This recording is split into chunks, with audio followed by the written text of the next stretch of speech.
we're rolling. Okay, so the vehicle's got keyless ignition, which is brilliant as well. So the keys, you can't lose them, just keep them in your pocket or put them in the centre console. So it's push button start. Very sporty. Indeed.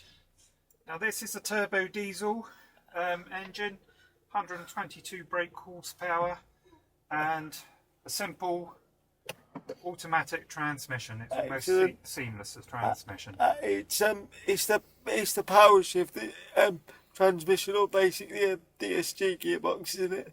Yes. Yeah. Very, very smooth. Excellent. All right. It's got an electronic handbrake as well. Electric handbrake, which I've just released. Brilliant. And now we're ready to go. Excellent. All right. Yep. The weather's a bit grotty today. It's very changeable, isn't it? When we came up this morning, it was raining and it got nice in the journey, and then now it's getting nice again, thankfully. Yeah, so it's nice, smooth suspension. It is. It's lovely and smooth. And I you can see out very well, and it's just a nice place to be, and it's. You can as well have a glass roof panel. It's a Ford optional extra. Oh, cool! Is that the panoramic roof? Panoramic roof. I bet that's brilliant. Although having said that, the air conditioning is so good in lots of cars these days. You don't need it, but it is nice to have as an extra. It's very nice. It just lightens up the back end of the vehicle, should you require it. Right. So we'll go on a cross selection of roads. Yeah. A little bit twisting, a little bit faster, open road as well. Okay. Yeah. At least the sun's shining. Exactly. Yes. I didn't think it was going to be a few minutes ago, but it is now, thankfully. But yeah, it's very smooth, and the road noise has definitely been improved. And yeah, as you say, the suspension it's very nice as well. Yeah. One of the good things, not only is it smooth, but you don't get a lot of body rolls, so you stay nice and stable in the vehicle.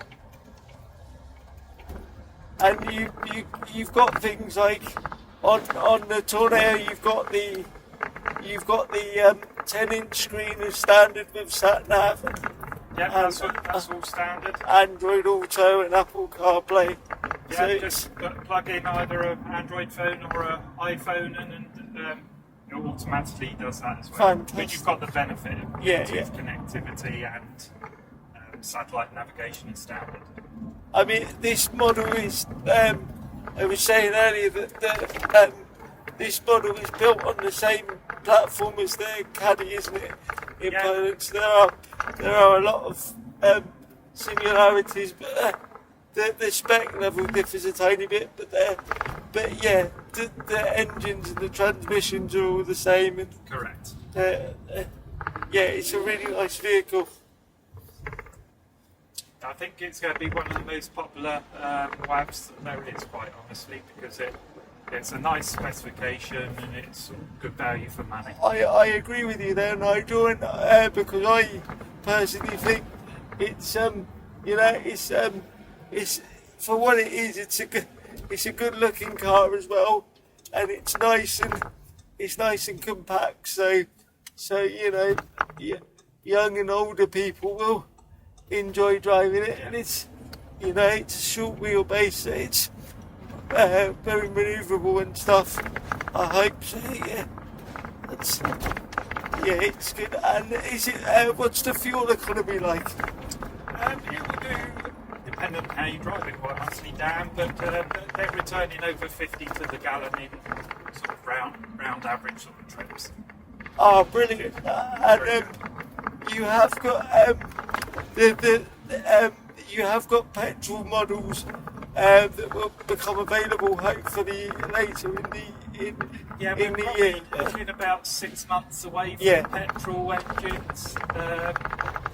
It's just taken a little bit longer for those models to come through to us, but right now most of the clients are preferring a sort of turbo diesel engine. Yeah, I think unless you're doing shorter trips, I do still think diesel is the best way to go for like if you're doing longer trips, and just for the torque and the power of going up hills